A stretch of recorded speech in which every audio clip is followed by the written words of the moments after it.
Hello guys, and welcome back to Joe's Ventures, and today we're going to be doing a little animal review of our tropical pack. So this one's just come out about a week or so ago.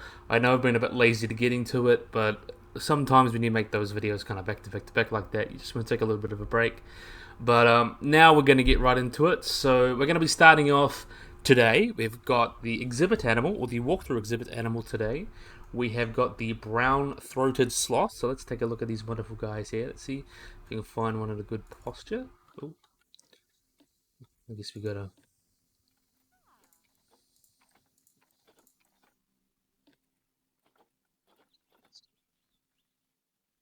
go to the camera. Look at you. Look at my little friend there, so we can swap around. Really much of cuties. So you can see a couple of sloths hanging around there. Let's have a look at you, because you're like the best in the light. So, the brown-throated sloth. These guys are a species of three-toed sloth, one of 4 or 5 species, and depending on who you ask. They are found in Central and South America. And they're the most common of the 4 or 5 species of ground sloth, and obviously found in forests, things like that. These guys are pretty similar in size to most species, and the both males and females can be between 42 and 80 centimeters, or about 17 to 31 inches in length, in terms of their body. And their tail is really short, only about 2.5 to 9 centimeters, or about 2 to 8 inches, or between 2 to 3 inches. And each forefoot, they have really long claws. Each foot is about 7-8 centimeters, or 2.8 to 3.1 inches on the forefeet, and 5 to 5.5 or 2 to 2.2 inches on the hind feet. So they get the name the three-toed sloth because of their 3 toes, of course, you see there. And the brown throat is because of that characteristic brown throat that they've got going on there. Typically, they weigh between 2.5 or 2.25 and 6.3 kilograms, or about 5 to 13 pounds, with no major sexual dimorphism going on. Other than these backs here, so male sloths like this guy have like this pattern down the back here, and females you won't really see it. So this is also the first evidence of sexual dimorphism in exhibit animals in the game. So you can see this is a female. That's a female, and then this is a male, of course. So let's get back into that and have a look at them. So we'll have a look at the female. So let's have a look at the female. So female. Yeah, really, really cool. Have a look at you while you're eating, because you're doing the most things. I love you guys, so cool. Anyway, you can see they've got quite a rounded head with a blunt nose and inconspicuous ears, or ears that are hard to spot. They've also, as with other sloths, they've got no incisor or canine teeth, and they've got simple cheek teeth that are simple and peg-like. They also have no appendix, cecum, or gallbladder. And you can see they're quite brownish fur there, and grayish brown to beige color, with darker fur down their throat where they get their name. And their face is generally paler, with a vertical stripe of very dark fur going down their faces. You see like that. In terms of the guards here are very, very interesting. Is that the guard hairs are very coarse, but underneath there's kind of a soft layer of dense underfur, which really helps to kind of keep them warm and things like that. And these here are unusual because they lack a central medulla, which has multiple cracks in it. And this has actually allowed many species of communal algae, or commensal algae that are grow in these hairs. And these typically these algae are absent in younger sloths. And they are also absent in particularly old individuals where the outer cuticle has been lost. So basically this sloth hair has a rich ecology of fungi and also algae, which allows them to have all sorts of things as well, along with also with the moth that that lives with them. So basically, they live on this fur, and then when they come down the poop, they lay their eggs in the poop, and they just live on the sloth. So even though they're just a one slow-moving animal, there's a whole like community around them, which is so cool. And in terms of its range, these guys overlap a little bit with the Hoffman's two-toed sloth. And the three-toed sloths tend to be smaller and more numerous when there's more numerous than its relative. And they tend to be more active in the morning and be more diurnal. In terms of the distribution habitat for these guys, they're typically the most widespread and common of the three-toed sloths. They can be found from Honduras down into Nicaragua, Costa Rica, down into Brazil, and even eastern Peru. And they're found in many types of environments, but really environments with trees, so dry forests and evergreens. and typically live from sea level to 1,200 meters, although some individuals have been recorded at quite high elevations. In terms of their behavior and diet, as sloth, as you know, because sloth means slow and lazy, sloths are very slow animals. They sleep for about 15 to 18 hours a day and are active only for brief periods of time. And they may be active either day or night, doesn't matter, so they're carthermal. Although they can walk along on the ground as adults, they pretty much spend all their time in the trees, and they can be good swimmers, but they prefer to hang out in the trees. They have these large curved claws that allow them to hang effortlessly, and they also have like lots of tendons that are able to help them keep their body like that. They're not very muscular as well, so basically they just hang like that, which is quite cool. Also, they're able to withstand because of the fibrous adhesive to their organs. So they're able to have lots of organs that are like attached to their ribs to help them survive while they're hanging down like that, which is quite cool. And given the feces can account for a third of their body weight, these adaptations also to prevent these organs from pressing together, which is lungs up when they're hanging upside down to make breathing easier. So basically, it keeps everything in place, so they don't need to worry too much about things like crushing their organs with their poop inside them, things like that. But yeah, really, really cool. They're typically solitary, except when they're raising young or males, but males have been observed fighting each other with their claws. Typically, they like to live in the high canopy where they eat young leaves and a wide range from different trees, though individuals are typically a little bit more specialized in what trees that they like. And typically will not travel far. Usually, their range is from a half a hectare to 9 hectares, or about 1 acre to 22 acres, and depending on the local environment. But they will live in about 40 trees during their life, but they may specialize on one particular species depending on the individual. So you may have 2 or 3 sloths living in the same range, but they can live together because they feed on different kinds of plants, which is quite interesting, or different trees. And thus, they're considered generalists. Individual sloths have their own preferences, and they descend every 8 days or so to come to the ground to poop. And the reason behind this mechanism has been really debated among scientists, but there's hypotheses such as the fertilized trees with their poop. Also, they cover feces and avoid predation. Also, chemical communication between other sloths is another good reason. They pick up trace nutrients from their claws that are ingested as well, and they actually favor a mutualistic relationship with the fur moths, or with fur moths, which is known that they live with, which is really cool. They live with their own species of moth, which lives in their fur and lays its eggs in its dung, as I mentioned. Most commonly, the new hypothesis is that they have emerged to represent the evidence that all current sloths are descended from species that defecate on the ground. And since there's really been no pressure to stop pooing on the ground, because they all seem to survive anyway, they haven't stopped pooing on the ground. That's the most likely hypothesis. But in terms of their predators, these guys are often eaten by things like jaguars and harpy eagles, and also the yellow-headed caracara has been seen foraging from small individuals, small invertebrates, and the fur of the sloths as well, with the sloths not even caring, which is quite interesting. They're also known to emit a long, shrill scream during the mating season to attract mates, and it sounds much like a woman screaming. And the males, as you can see, they can be identified. This is a female, but the males, we already went on about this. The males we'll have a look at you since you are fun. Let's have a look. We want to get a bit of light. You can see the males, you can see that they have this kind of orange fur with a black stripe on their shoulders. So that's where you tell males and females apart. So that's definitely male. In terms of their breeding, these guys are polygamous mating. So studies have shown that these guys are most commonly breeding between January and March, at least in northern parts of their range, but it also varies elsewhere because there's such a huge range. Gestation lasts for at least 7 months, and the young that is born is usually only one baby born, but they are born pretty much fully furred and clawed. Young sloths will cling to their mother's underside for about 5 months or more, and even though they potentially are fully weaned at just 4 to 5 weeks. And the mammary gland of the females, it actually does not store significant quantities of milk as most animals do. So the infant sloth pretty much remains at the nipple at all times and pretty much consumes milk as soon as it's generated. And the young begin to take solid food as early as 4 days old, so that's quite interesting. And they initially lick particles of food from their mother's mouth, and this process actually allows them to quickly identify edible leaves. And young sloths typically have the same preferences for food or leaf types as their mother does, which is quite cute. And though they're so slow, these guys do live quite long lives, so they're able to make up for it. Oh, we'll have a look at you scratching because you're cute.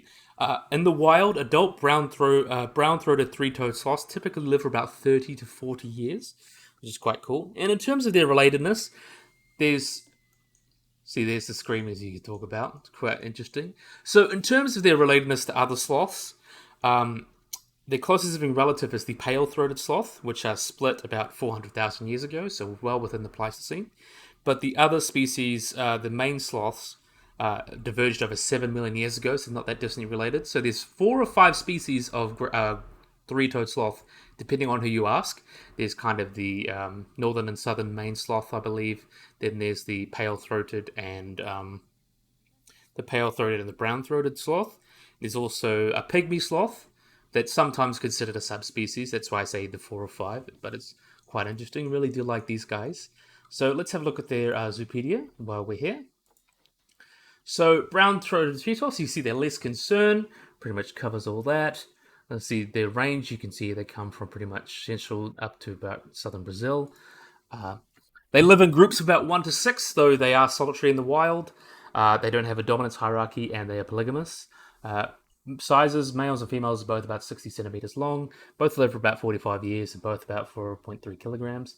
They reach sexual maturity about 4 years of age and can have babies till they die. They have 1 baby per each mating event. Gestation incubation period is about 8 months. The interbirth period is 12 months, and their reproductiveness and captivity is pretty average. Okay, so sloths can rotate their heads 300 degrees, similar to an owl. That's pretty cool. They have a very slow metabolism, so they must rely on the heat of the sun to regulate the body temperature, unlike most mammals. That's kind of true. They just have a lower metabolism, so they rely a little bit more on basking. The fur, we've already mentioned that. But they have a unique system, symbiotic ecosystem of algae and fungi. Some of these are antibacterial, antiparasitic, and anti-carcinogenic, which is pretty interesting. We mentioned that. Sloths eat very tough, nutrient-poor leaves. They have multi-chambered stomachs, similar to that of ruminants, like cows, that allow them to ferment and break down the material for more efficient digestion. So that's another pretty cool fact about these guys, and they don't like sharing their habitat with anyone. So pretty cool. I really love this edition. I really do love the sloths, and I think making them an exhibit animal really did them justice. I know a lot of people were kind of mixed on them being exhibit animals, but I think they've really done justice here. And also, I think it was just the perfect way to do it because they would be running around too fast, especially because koalas, they still do run around quite fast, koalas do, but these guys often are much slower than koalas. And I think they came out rather nicely. So yeah, really cool. Only thing I would say is that I really wish we could edit these a little more so we could like have our own structures and make them climb on their own things. And also maybe give us a little baby so we can actually see the baby of the sloth because they're quite cute. But yeah, a great addition, and I really do love them. So yeah, really, really cool. Next up, we have got the Asian water monitor. So let's pull that up. So that's Salvadori, Varana salvadori. So the Asian water monitor, really, really cool animal. These guys are a large varanid that are native to South and Southeast Asia. So really, really cool animal here.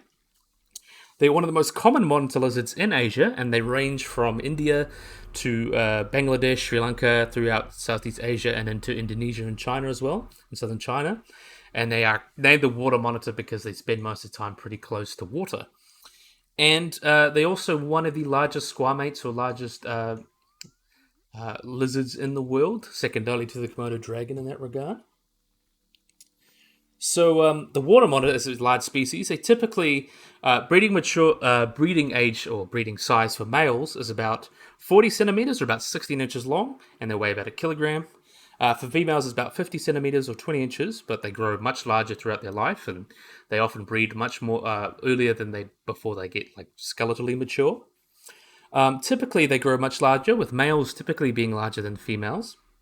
And adults can really exceed 1.5 to 2 meters, or about 4 foot 11 to 6 foot 7 feet in length. But the largest ones on record have been considered up to 10 feet long, or about 3.2 meters. The common mature weight for these guys is about 19.5 kilograms, so 43 pounds. But there have been males that get up to like about Some like 3.42 kilograms. They're quite lean. They get a little bit bigger in captivity. Though some studies show that these guys, kind of these sizes, they get up to about 20 kilograms, or even the maximum weight for the species is about 50 kilograms, or 110 pounds. So that's pretty much comparable, or slightly smaller than the Komodo dragon, which is considered the largest reptile, or the largest lizard in the world, which is pretty interesting. And you can see they've got quite muscular bodies, and as you can see here, quite good swimmers as they're diving and swimming around. And they've got these long, powerful tails, and that's keeled scales as well. And they also have this very interesting pattern to it. It's a little bit of counter shading and like a little bit mottled as well. And they've got this dark brown to blackish coloration. But you can also get albinos, and there's in captivity you get black dragons, so they're ones that are completely black, melanistic, which is also quite interesting. And they also have quite elongated snout that allows them to hunt for fish and things. And they have quite powerful jaws and venom as well. They are venomous, so they are able to envenomate their prey through their teeth, because they have grooves in their teeth that allow the venom to go up their teeth and mixing them with their saliva, which gets into their prey. Typically, life expectancy in captivity has been 11 to 25 years in conditions, but obviously being in the wild, they probably live much shorter lives because they're running around doing much more things. As I mentioned, the Asian water monitor lives like India, Bangladesh, Sri Lanka, Myanmar, Cambodia, Laos, pretty much everywhere, even up to Singapore, Sulawesi, Java, places like that, where they live primarily in lowland, freshwater, or brackish wetlands. And they've been recorded elevations up to 1,800 meters, or about 5,900 feet. They are semi-aquatic, as you can see here, and opportunistic, so they pretty much eat what they can find. They live in a wide variety of habitats that include primary forests and mangroves. Therefore, been noticed to not really worry too much about human disturbance as well. So they often will live in parks or canal systems near people, so they're not too worried about that, which is quite interesting. In terms of their behavior, these guys will readily defend themselves with their claws and jaws and things like that, and are quite excellent swimmers, as you can see. When encountering smaller prey, they will subdue it in its jaws and violently thrash it with its neck. Thrash its neck and destroy the prey's organs, and pretty much like just leave it incapacitated, and then proceed to even swallow the prey whole, since they don't really need to chew. Oh, that was a bit of a hiccup. And dominantly aquatic habitats, their semi-aquatic behavior has been considered a measure to protect against predators, but it shows that these guys actually have quite a generalist diet, so they can pretty much just go and find what they need. There's even been one found like under a boat in like a coral reef, so they're quite good swimmers.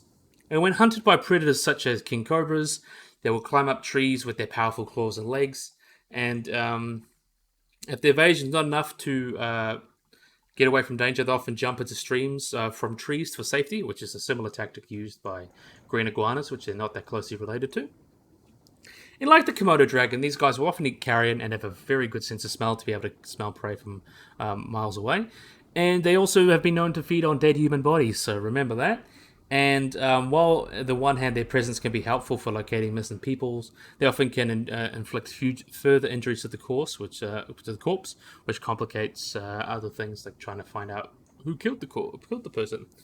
So that's pretty interesting. So in terms of diet, these guys are carnivores and consume a wide variety of prey. They eat fish, frogs, rodents, birds, crabs, and snakes. And they've been known to eat turtles, as well as crocodile eggs and young crocodilians. And water monitors have also been observed eating catfish, very similar to mammalian carnivores, where they'll rip open chunks and then swallow them while holding it with its front teeth, things like that. And the diet of the Asian water monitor is, in the urban areas of central Thailand, a little bit different. They eat lots of snail-eating turtles, edible frogs, birds, small rodents, even domestic cats and dogs, even chickens as well. And that's just because that's what they can find near people. And in terms of their venom, the possibility of venom in the genus Varanus has been widely debated, but it's generally now considered that they are venomous, like most other monitor lizards, which is quite interesting. And they have few natural predators, but predators include things like king cobras, saltwater crocodiles, things like that. So very kind of more apex predator in the ecosystem. But yeah, really, really cool. So let's see if we can find the babies. There should be some babies in here. Here we are. Let's have with the cute little baby. Very much a little cutie. So in terms of their threats, these guys are one of the most common lizards to be exported out of Southeast Asia, with 1.8 million exported between 1998 and 2007 as the international leather market. They are luckily considered least concern, though. They're often considered one of the most exported varanids because of their skin, as they're used for fashion. Also, aphrodisiacs, pets as well, eczema treatments, things like that. A lot of those stuff is kind of obviously hogwash, but things like taking them out for pets is not good. And even in India, several tribal communities hunt these monitor lizards for meats and skins and eggs that often be harvested. They're often considered pests, and their populations are threatened by habitat loss and fragmentation just because of the pest kind of label.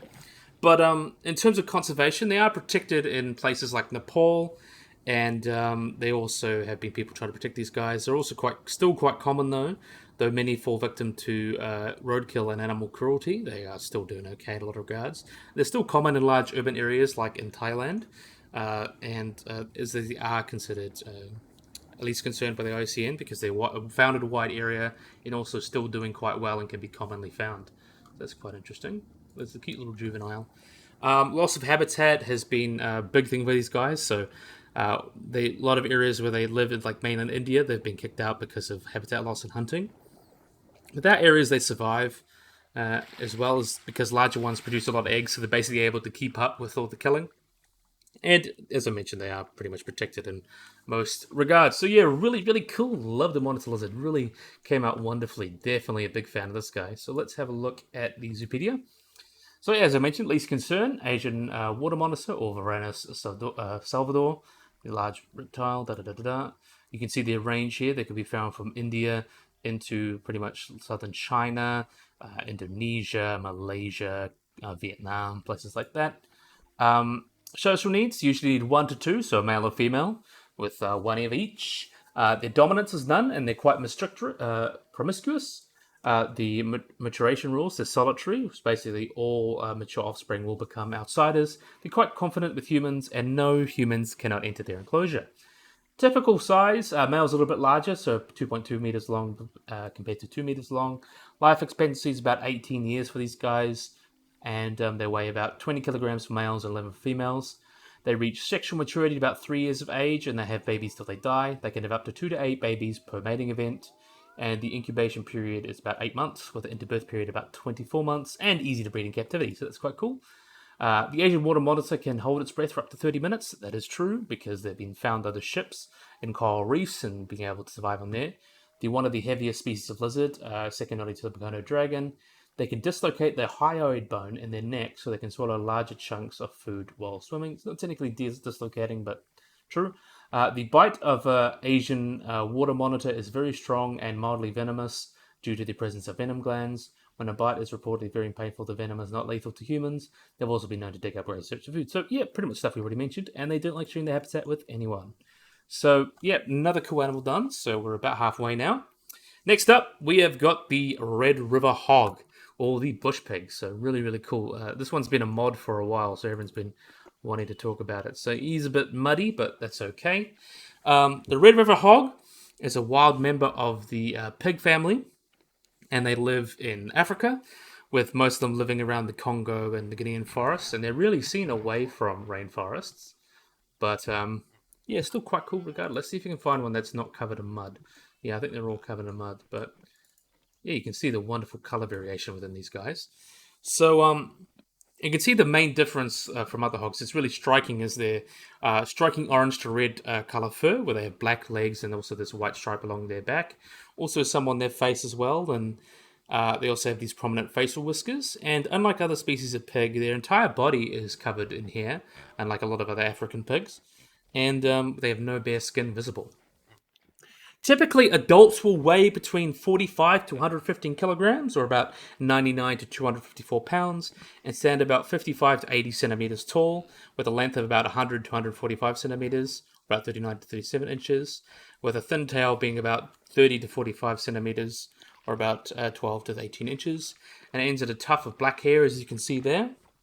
And boars, as you can see here, great comparison. They're somewhat larger than sows. And you can also see they have these large protuberances on their snout there. And they also have these rather small tusks. And these are used for to protect tendons and things when they use to fight other males. And in terms of the distribution habitat, I mentioned that these guys like to live in rainforests, dense savannas and forested valleys near rivers, marshes, and lakes. The species is found from the Congo into Gambia, into the eastern Congo, and places like that. The extent range is unclear for the bush pig, but they typically occur in western and central Africa, with the bush pig occupying eastern and southern Africa. And when the two meet, they will sometimes interbreed, although the other authorities will dispute this. And although there's been other subspecies described, none have been currently recognized anymore. So it's monotypic. In terms of behavior, these guys are often around during the day, but they are primarily crepuscular or nocturnal, that they can be found during the day.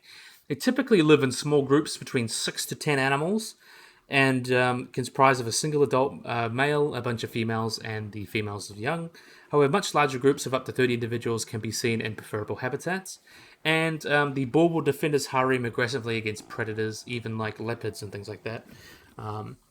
They will communicate each other with grunts and squeals, and they have a repertoire that can signal all sorts of things such as alarms, distress, and passive contact.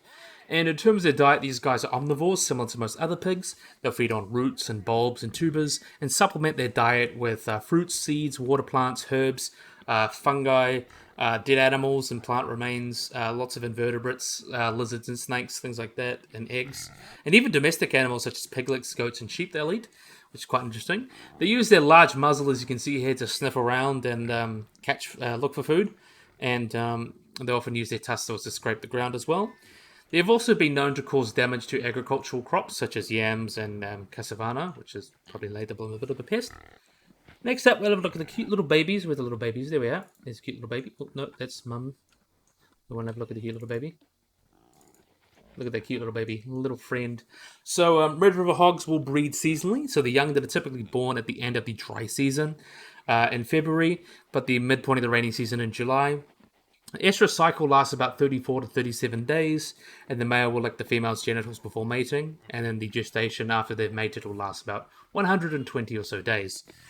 The mother will construct a nest out of dead leaves and dry grass before giving birth to a litter, and there'll be up to 6 piglets, with about 3 to 4 being the most common. These piglets are typically born between 650 and 900 grams, or about 23 to 32 ounces, and they are initially darker brown, as you can see, with these yellowish stripes and spots. And they're weaned after about 4 months of age, and they develop their plain reddish adult color at about 6 months of age, with their dark coloring. Facial markings, as you can see on the adults, don't appear until adulthood at about 2 years of age. And it's believed they live to about 15 years or so in the wild. So yeah, really, really cool little piggy. Probably sucks that I can't get the quite good look at the, but you can see the difference in the colors there. You can see some variation. But yeah, really, really cool. Let's have a look at the Zoopedia. Red River Hog, also considered least concern. We mentioned a lot about that guy. We can see they live west and central Africa, so you can see that's the Congo there, up in Guyana and stuff like that up here. And then you can see group sizes, things like that. They live in groups of up to 2 to 10, so 1 male up to 9 females. Bachelor groups can be 2 to 6 males, and female groups can be 2 to 10 females. Dominance. Dominant males will lead and defend a harem from outside males. Mating is polygamous. The maturation rules is that they're matriarchal, so mature males related to alpha become outsiders, which is interesting. They are confident with humans, and no guests can't enter their habitat. Sizes, they're about 60 centimeters tall at the shoulder for males and 60 for females. Life expectancy is about 17.5 years. Males are slightly bigger, about 84 kilograms, and females about 71. They reach their sexual maturity about 3 years of age and have babies till they die.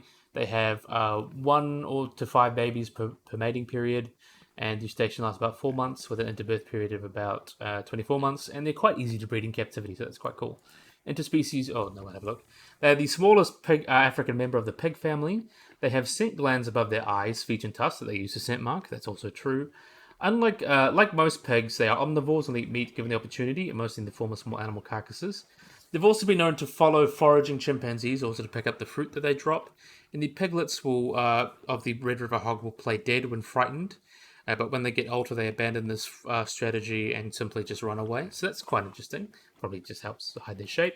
And interspecies bonus, you can see there's quite a few species, like the Western lowland gorilla, Western chimpanzee, pygmy hippo, okapi, nyolishwe, mandrill, hippopotamus, bonobo, bongo, and African buffalo. So yeah, a little bit of a interesting look at these guys. You can see quite cool.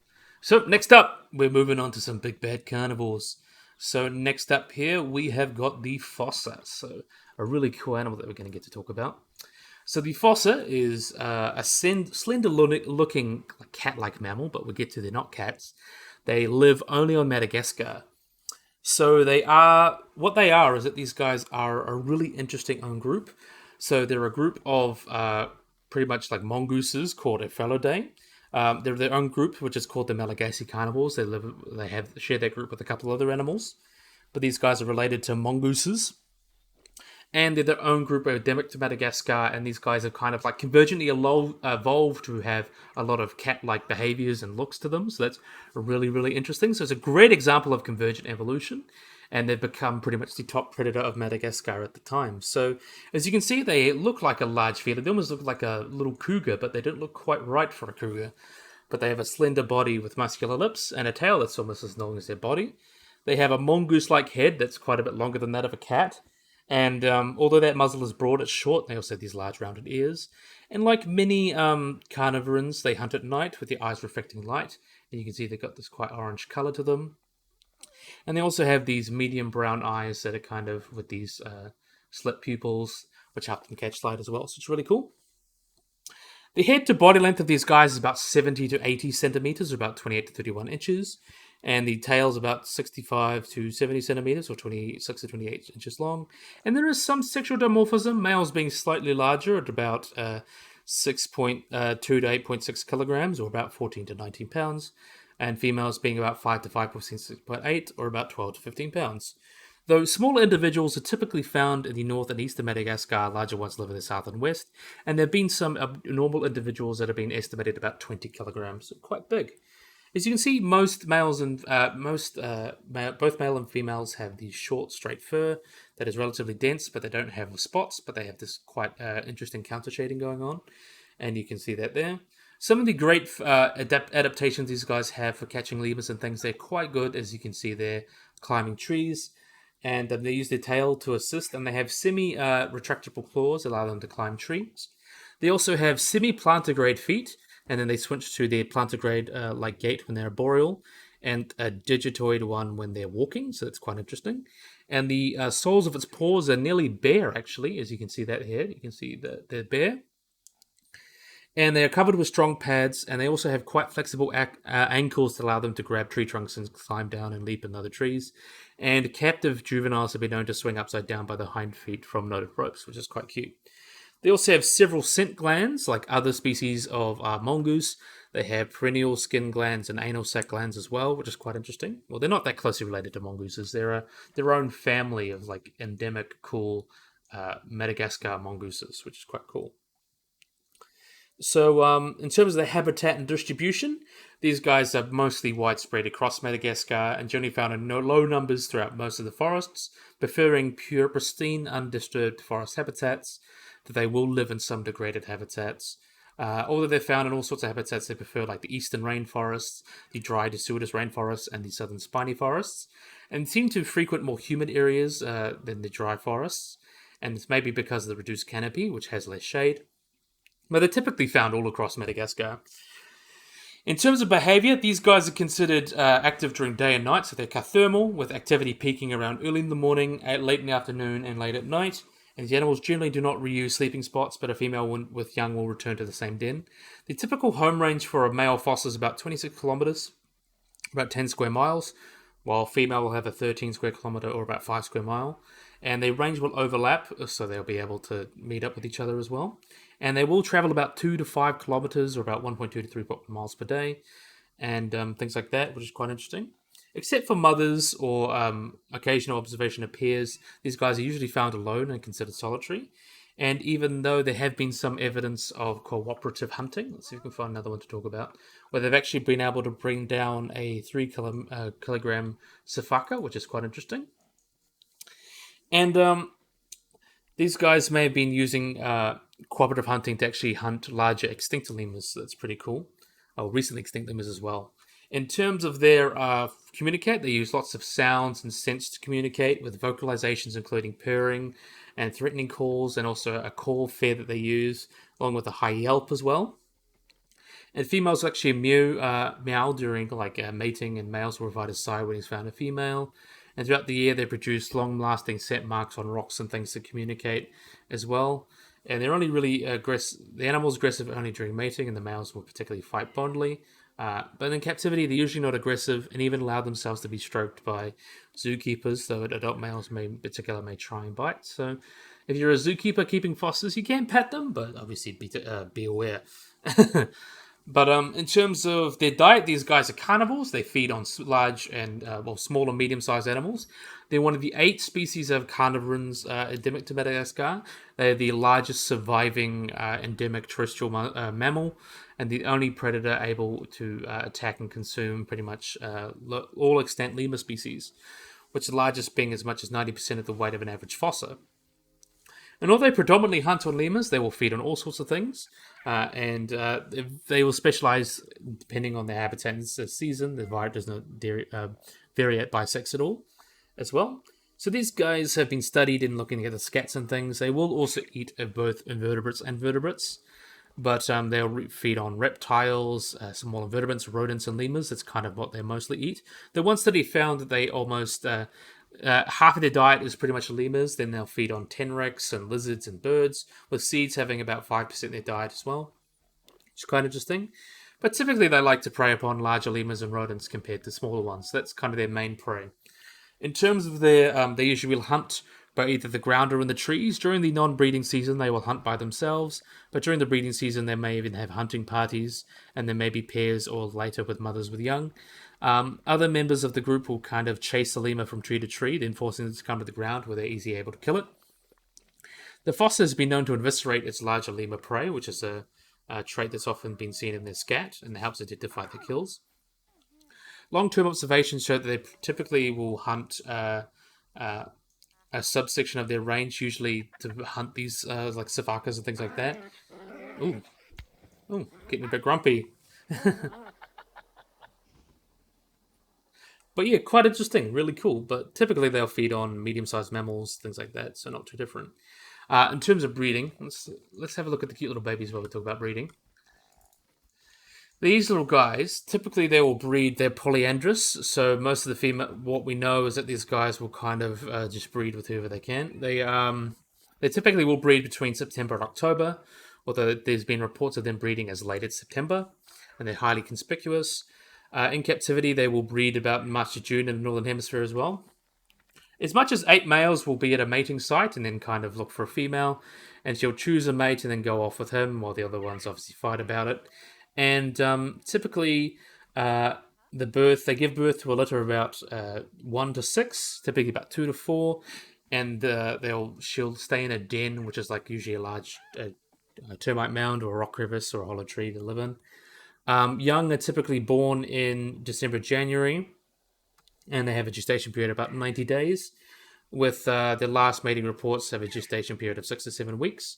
The newborns are blind and toothless and weigh no more than 100 grams, and the fur is thin, and it's been thin has been described as grey-brown to nearly white.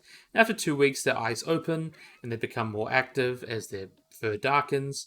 Also, they do not take solid food until about 3 months of age, and then they do not leave their den at about 4.5 months of age, and then they are weaned shortly after that.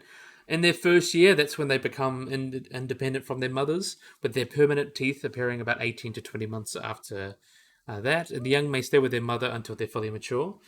Typically, they can live up to 20 years in captivity, probably due to their slow juvenile development, but we don't really know how they live in the wild, probably a little bit shorter than that, assuming. But yeah, look at this beautiful fossa. That's really a wonderful model. Next up, in terms of the human interactions, they're listed as vulnerable or endangered by the IUCN, so they've kind of been recently changed as vulnerable. They're dependent on forests, so the widespread destruction of the Madagascar rainforests have put these guys at risk, but they seem to be doing okay. It seems there have been some issues with, there's been studies to look into the genetics of these guys, and they have been found to suffer from things such as anthrax and canine distemper, which has been transmitted from feral cats and dogs, also toxoplasmosis, is a one that's been seen in a captive fossa. And although these species are widely distributed, they're locally rare, which makes them particularly vulnerable to extinctions. Being a large predator, they need to kind of hide out and do their own thing. There can't be too many of them in an area. But because of that, obviously, that easily fragments them, and they won't be able to pretty much breed. And they're also considered taboo. They're known as faddy, and they offer protection to these kind of carnivores. They are also taken for bushmeats, and they're used for snare traps, things like that. And they've also been known to scavenge, things like that. And they're also bred in zoos.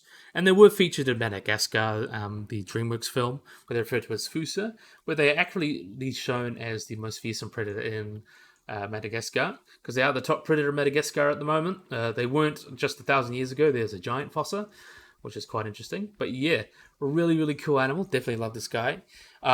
Obviously, Madagascar is something that's suffering a lot from habitat degradation at the moment, but luckily they are considered vulnerable, so there's still a lot of them around, so that's good. So next up, let's have a little look at the Zoopedia. You can see vulnerable population estimates about 2,600 to 8,600. So yeah, you can see they live all around Madagascar. They like 1 to 2, up to male and female, with male bachelor groups being about 1 and females about 1 as well. Dominance hierarchy, they don't have one, but they're polyandrous as a mating system, so pretty much the female chooses. Maturation rules, all mature, they're solitary, so all mature offspring will become outsiders. They are shy with humans, and guests can't enter their habitat. In terms of their size, these guys are about 75 centimeters long and have lived to about 17 years. Males are slightly bigger, getting about 7.4 kilograms on average, with females being 5.8.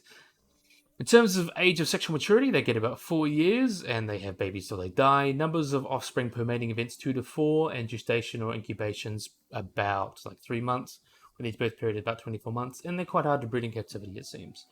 But yeah, let's have a look at some things.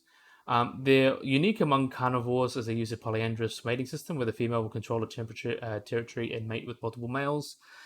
Yep, that's true. They are the largest carnivore that lives in Madagascar, other than obviously big things like saltwater crocodiles, but that's true still. Largest land carnivores, or mammalian carnivore. Fossas mostly prey on lemurs. They make about 50% of the diet. Yep. They climb down trees head first in similar way to squirrels.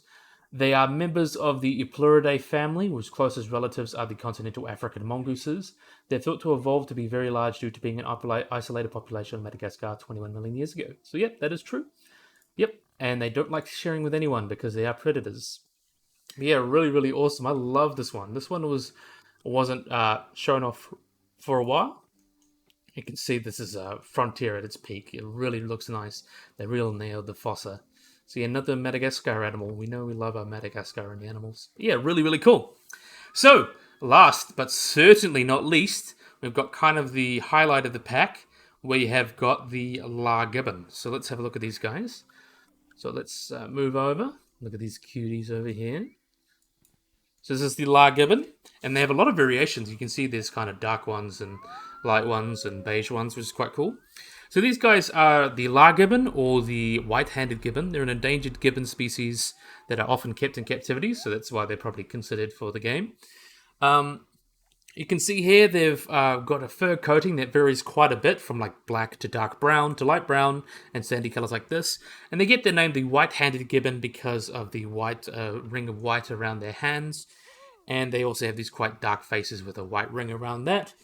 And both males and females can become all these color variants, but they are variations in size as well. They're hardly different size, so they are not very sexual dimorphic. They're also true brachiators, so very similar to the Siamang. These guys will climb around and swing on their arms to climb around. So it's not we don't want to talk to you. We want to have a look at you, you funny little man. So they propel themselves by swinging their through the branches with their arms. And reflecting this locomotion, they have these curved fingers, as you can see here. They've also got quite long arms as well. And they also have relatively short legs as well. In terms of their distribution habitat, these guys are found, they have the greatest north-south range of any gibbon species. They can be found up in Indonesia, Laos, Malaysia, and Myanmar, and also Thailand. They used to range historically into southwestern China and also Thailand and Burma, south of and across the whole Malay Peninsula in primary and secondary tropical rainforests. but they're now also they used to be apparently they used to be present on the northwest. They are present on the northwestern part of Sumatra. And in recent decades, they've been considered extinct because of fragmentation and habitat degradation. Fragmented and considered extinct in China, but they would, but if they do still exist in China, they'd be only living in the Yunnan range, which is kind of the most southern part of China. So Lar Gibbons, they usually live in lowland forests and like with canopies and things like that. And also they can be found a little bit higher. They can be found at like 800 meters or so above sea level, or 1200 meters. They're also considered highly allopatric, so these guys are usually separated a lot by rivers since they're not able to swim well. In their range, they can be found through Myanmar, but only in the Sulawesi River. They're also found in Malay Peninsula. They exist west into the Mekong River in northwestern Laos and Sumatra, and they share their habitat with other types of apes, also like orangutans and siamangs and pileated and langurs and things like that. So they have quite an interesting assortment that they live with. So yeah, really, really cool.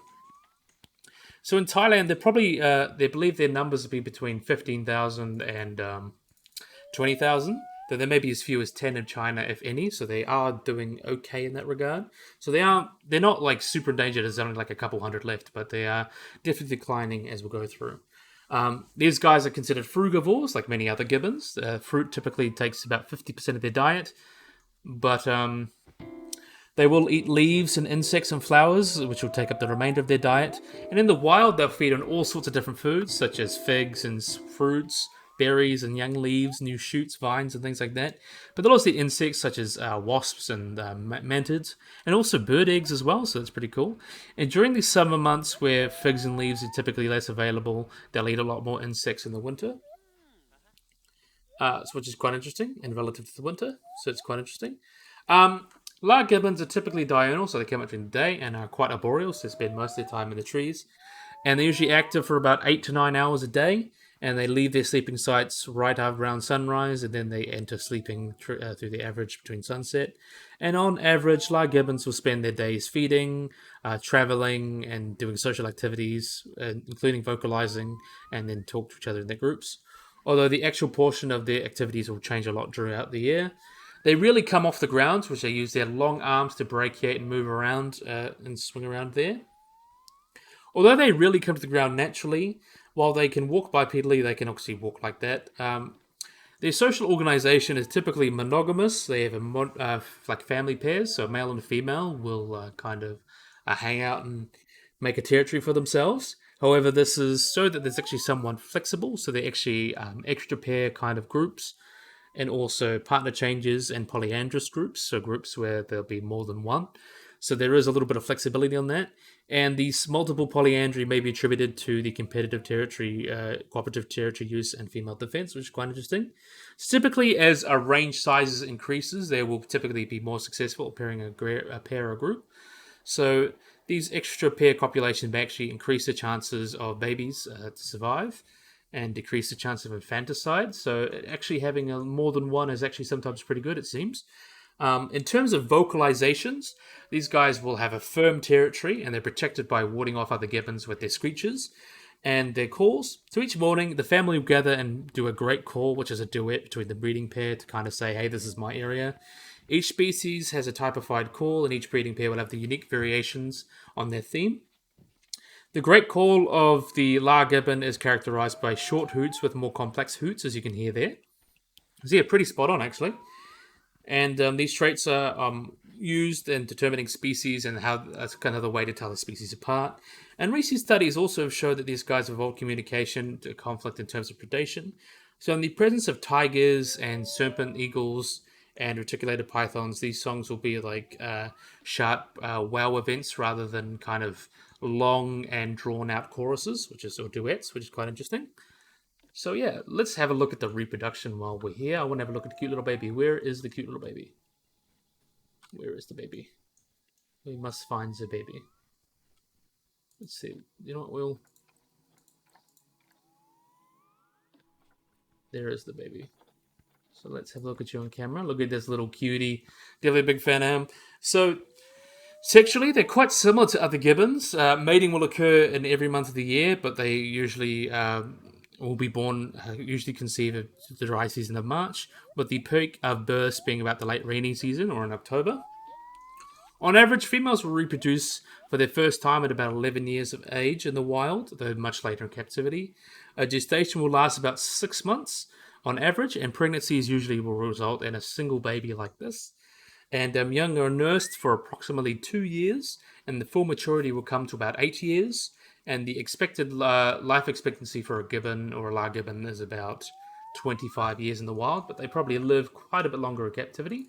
So, in terms of conservation, they're threatened in a lot of ways because of habitat degradation, because people chopping down their trees, illegal logging, new village settlements and palm oil plantations as well, forest fires, ecotourism, agriculture, domesticated cattle and elephants is another big thing, but primarily they're typically hurt by habitat clearance. Also, they're sometimes hunted for their meat, and also they often will kill the parents and catch the baby to sell off as a pet, which is probably the another big thing that hurts them. But the biggest one is most likely just loss of their habitat, because they really do need their habitat. So yeah, sad story for the gibbons, but they are endangered. There are efforts to protect them as they are endangered. Protecting their habitats, things like that, is obviously the best way to go. So let's have a look at the Zoopedia. So endangered population, that's believed to be just a Thailand estimate. There's probably a few more, but example, as I mentioned, endangered. As you can see, they live up into Myanmar and even a little bit more north into southern China, potentially, or used to at least. Then you can see their range there. Their groups about 2 to 6, so up to 5 males or 5 females, so doesn't really bother. Bachelor groups can be 2 to 6 for both males and females. Dominance hierarchy, there's a dominant mated pair that lead the family and have the babies. They're also monogamous. They're also gregarious, so all mature offspring are tolerated by the group, so that's true as well compared to real gibbons. They are quite confident with people, and guests cannot enter their habitats. Their size are about 50 centimeters tall. There's no much sexual dimorphism between these guys. They're about 40 years of age, and their weight is about 6.3 for males and 5.6 for females. The age of sexual maturity is about 9 years of age, and sexual sterility is about 30 years. They have one baby per mating event. The gestation period is typically about 7 months, with an interbirth period about 24 months, and they're quite easy to breed in captivity. So let's have a look. Like other gibbons, they're mostly arboreal, and they swing through branch to branch with their arms. So there's a locomotion known as brachiation, and they can leap forward up to 9 meters from one brachiating jump. So if you guys see me play that Gibbon Among the Trees game, this was the species they used, the Lar Gibbon. They are the fastest gibbon, and they move through trees up to 50 kilometers an hour. They spend most of their time feeding, traveling, and socializing, and about 20% of their time sleeping. And they will engage in duets and songs using vocalizations and threat calls to kind of display their group and to mark their territory. And they like sharing their habitat with Asian small-clawed otters, Bornean orangutans, and siamangs. So yeah, pretty cool. So yeah, this was a pretty nice pack. I do like that we got a lot of new tropical stuff and some animals that definitely people have been wanting. I can't think of an animal on this list that no one was like, nah, we don't want. Lar Gibbon was one that was on the meta wish list as well. So was the River Hog. And yeah, all these guys were definitely animals that we all wanted. So, yeah, nice pack. I'm really excited to cover this one. We're excited to see what comes next, because it seems like we're going to get more and more from Planet Zoo, because it's just really, really awesome and selling well. So hopefully we get more. But yeah, I think this would be a great place to end the video. So I really, really, really hope you guys have enjoyed this video. Hope you guys like and subscribe. Always remember to hit the little bell icon to get notified about anything. So yeah, if you guys enjoyed this video, hope you guys like and subscribe, and bye-bye.